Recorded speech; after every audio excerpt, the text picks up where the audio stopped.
certificate of marriage, which I had already prepared. And the certificate of marriage would simply say, on this 28th day of August, 1993 or 2 or whenever, I, ZIG ZIGLAR, agreed to marry John and Mary Smith. By this marriage, I agree to be available in time of need. I agree to stay abreast of all the tax developments and Social Security changes as they relate to the needs of John and Mary Smith. I agree to assume responsibility for giving them the best advice that my professional knowledge will permit. And I would simply say, the only thing that you agree to is this, to give ZIG ZIGLAR the privilege of earning the right to serve. You put your okay here, we're in business. It was hilarious what generally happened.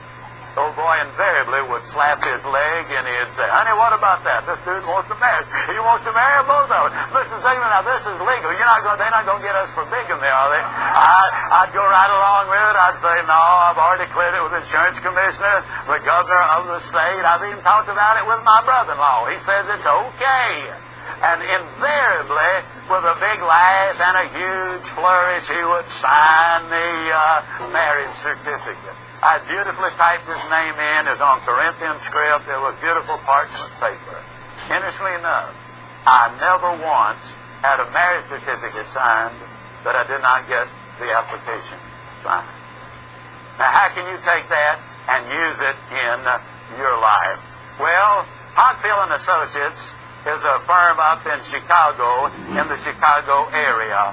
And Westminster, that Hockfield and Associates, is the gentleman who made this particular sale.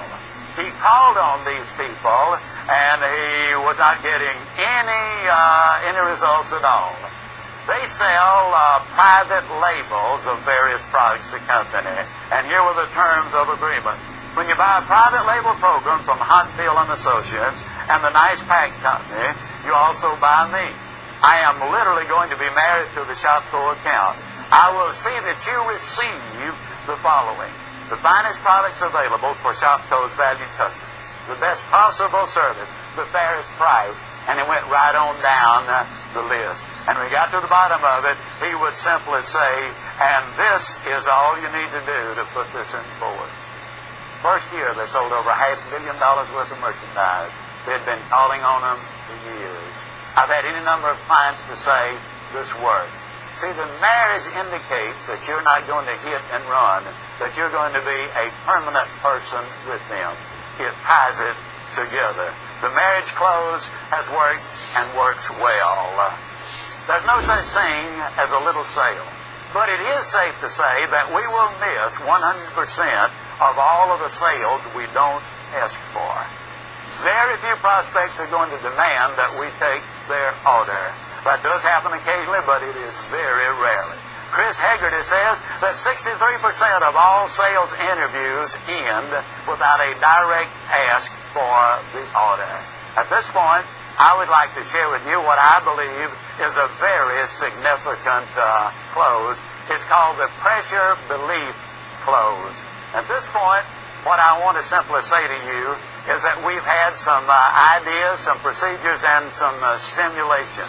But when I talk about a pressure belief close, it happened in Australia. I was with my friend, John Nevin. He was with World Book Encyclopedia. He told me of what happened to him when his career first got started as a World Book salesperson, and he went on to become the managing director. Called on a little German couple. They really were more like grandparents. They'd been in Australia a very brief time. Their English was not real good. The little lady was 51 years old. She had given birth to their one and only child when she was nearly 45 years old. A very little short lady. Had language difficulty. He called on them at roughly 9 o'clock in the evening. It was way past midnight when he left with the order. As he started to leave, she put her hand up on his shoulder.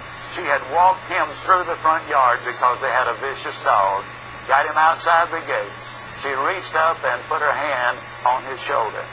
And I can't emulate that guttural German accent, but in essence it went like this. Thank you. Thank you, young man, for stay with us till we know what these books do for our boy. Thank you. Thank you. Thank you. Pressure belief is simply this. It's when you believe so fervently and so completely that that prospect is going to benefit the most by buying from you, that you are willing to kind of put your ego on the line. You're willing to take a slight risk even on occasion of offending someone by asking for the order again. Now let me stress something. You got to do it pleasantly. You got to do it politely. You got to do it professionally. You must by all means do it with that person's interest at heart. But if you really believe they're the winner, you will become so professional in what you do.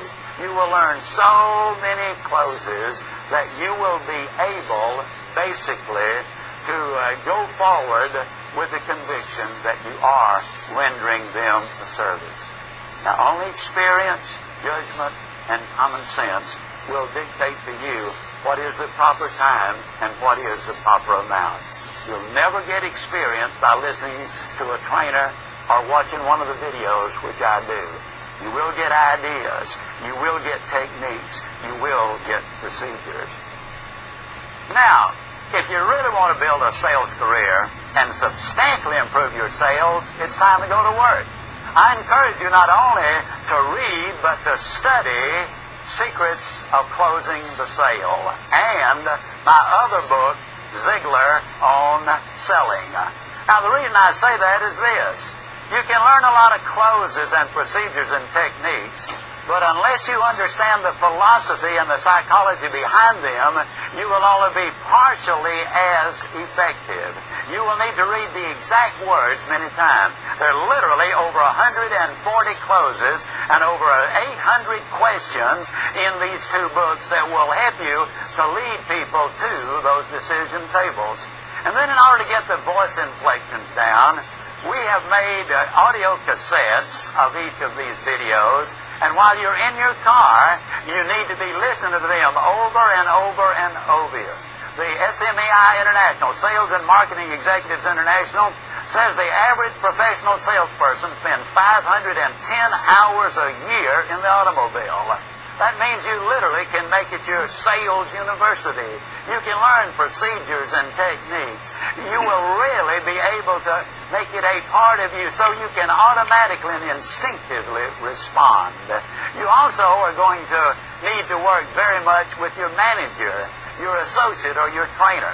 If you're one of these people who happens only to be working independently by yourself, I encourage you to get in front of the video, look it over, take those notes, and then start compiling your own ideas to go along with the specifics that we are presenting here. The reason I want you doing all of these things, when you see something, you'll remember it. When you hear it, you forget it. But if you see it and hear it and do it, you'll understand it. That means you will close more sales. So if you do that, I can close as I always close by saying, you do these things and I'll see you.